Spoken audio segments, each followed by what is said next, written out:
Hello my guys, welcome back to Spill the Tea with Helen. How are you guys doing? Let me know. So, we might have another Dylan Mulvaney on our hands, only this time it's in the body of a very handsome contestant of season 11 of The Bachelorette. Now ladies, I hate to break it to you, but we have lost yet another stud and potential husband to the transgender movement. So this guy's name is Josh Seider, or should I say his name was Josh Seider, because he just transitioned a few weeks ago and has changed his name from Josh to Jay. Now according to him, Josh is now his dead name and he wants to be referred to as Jay. Hey guys, I just wanted to hop on here. This was actually going to be my very first post after announcing my transition, but I did think it'd be good to start off by making demands. But now that some time has passed, I wanted to ask if you guys could respectfully call me Jay and please not call me by my dead name. I hope that's not too much to ask. I just have a lot of anxiety around a lot of different things going on, from the way I look, to the way I sound, to my height, to my name. And this is one thing that if you guys could do, it would go a long way in making this process easier for me. So if you could please call me Jay, that would be great. But the weird thing about this name change of his is that the level of importance he places on his new name has somehow not been reflected on his social media pages. Because if you go to his social media, he still goes by the name Josh Seider, like on Instagram. So I'm now wondering, it seems like the only thing that's transgendered about this guy is the clothes he wears and the fact that he now wears makeup. Like, what is happening? If you're an American watching this, can you please tell me in the comment section what's happening over there? I mean, this transgender ideology is eating deep into the mental fabric of your society. I'm going through this guy's page and I'm in utter shock. Even the people in his comment section are shocked too, like his fellow Americans who they are finding it extremely difficult to understand what's going on here. And some people are even convinced that this guy is just doing this thing as a social experiment. Like, he's not really serious about what he's doing. And again, the unsettling thing about this thing is that, just like Dylan Mulvaney, this guy is documenting his transition into girlhood. Like, shouldn't he be like in his late 30s at least? Or maybe this act is just an attempt to garner the same type of controversial attention Dylan got when he claimed that he was a girl. It's day 6 of being a girl and I am loving it. Everyone's so nice to me. Everyone's been so nice to me in public. Not online. Everyone's really mean. But in public, I feel like customer service is so much better now that I'm a woman. When I was a man, I feel like nobody really tried to be helpful. Everyone just assumed I could take care of myself. But now that I'm a girl, everyone's so helpful, so nice everywhere I go. So that's one of the things that I'm like super grateful for. But anyways, just wanted to hop on and say day 6 of being a girl. Bye. Hey everyone. So it's day 10 of being a girl and I am feeling fabulous. I think one thing that helps is just waking up and doing my makeup every day, getting pretty, really makes me feel like the strong, independent woman that I am. I don't need anybody's help. I can do everything on my own. And having a face full of makeup really helps me feel and embody that strong woman that I feel like on the inside. So if you know what I'm talking about, drop a comment. Bye everyone. Hey everyone. So I just had to jump on here because I had a bad experience today. I feel like a lot of people are trying to be someone that they're not. And I just want to say the best thing you can be is yourself. There's nothing more beautiful or attractive than just being you.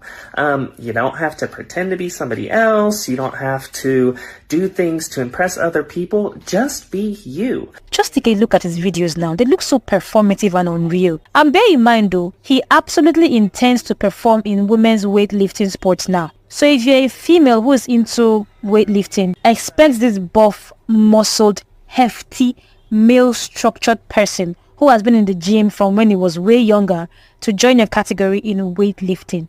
So I think you might want to start getting familiar with the silver and bronze medals now and start falling in love with them, because you'll most likely not come close to first place if you are competing against this person in weightlifting. Getting a lot of questions about whether I'm going to keep lifting now that I'm transitioning. Of course I am. The gym has been a huge part of my life ever since I was a teenager. That's not going to stop. It's just my workouts are going to look a little bit different. I'm going to be doing higher reps, lower weight, working on sculpting my muscles instead of adding mass. And I still plan on lifting competitively. I want to enter some powerlifting meets in the women's division. There's just a lot of rules and regulations that come with that, so that'll be a long journey. And I won't be lifting as much. I'm a way less, so I'm about 190 now. I plan to get down to about 160 pounds. And so at that weight, I should be able to still do pretty good. I plan on hopefully bench pressing 275. My goal is to deadlift 315 and squat about 345. So nothing's going to change. It's just going to look a little bit different.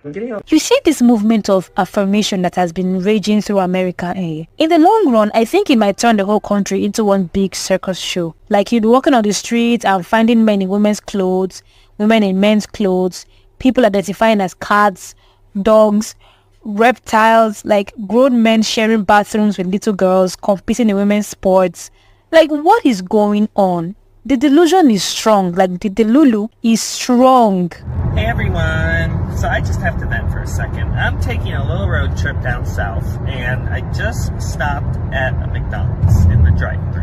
So I ordered the food, got a couple double cheeseburgers. I always get a Coke Zero. And when I pulled up to pay, the guy goes, "How are you doing today, sir?" I said, "Excuse me?" He said, "How are you today?" I said, "Did you just call me a sir?" And he said, "Yes, sir." There is nothing about me that presents male anymore. I understand I have some facial hair and some chest hair. Other than that, I present as a female. So I really took offense to that. I took umbrage at that. And although this person claims to be transitioning and is asking for advice on how to go about dating, because obviously he's finding it extremely difficult now to date, now that he's identifying as female, the funny part is that he's not even interested in any advice that has anything to do with changing his appearance visibly to make him look feminine enough to at least be a bit appealing to the men he's trying to attract. And this brings us back to my opinion before that. It seems like the only thing that has transitioned about this guy are the things he can put on and take off, which are clothes and makeup. To be honest, I am having a really hard time dating. When I was a guy, it was super easy. I'd hop on Tinder, Bumble, Hinge, whatever. It was super easy to find somebody. Now that I'm a woman, I'm just having a lot of trouble. So I wanted to know, what apps do you use? I don't know if I should do Match.com, but where have you found the most success? What apps do you suggest? Any advice for a beautiful trans woman like me?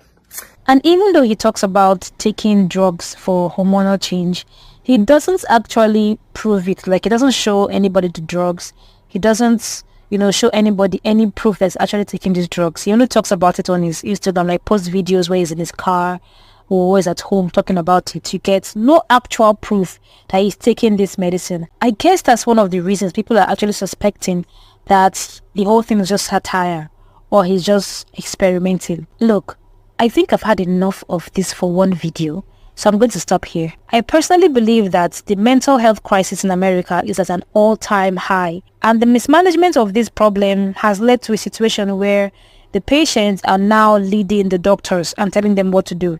Because that's what I feel this affirmation thing has stemmed from. Medical practitioners are not telling people the truth. And I'm wondering, is this just plain ignorance on the part of psychiatric and therapeutic medical practitioners, or is it a well-planned and calculated attempt to detach people from the truth as much as possible so that in the future they can be fed a lie and to be easy for them to believe it? I'm trying to understand what's actually going on. But let me know what you think in the comment section. Like, I'd really love to know what your opinion is about this. And of course, please hit the like and the subscribe buttons and turn on your notifications if my content is a cup of tea and you want to hear more of my voice. And until I come your way again, take care and bye-bye.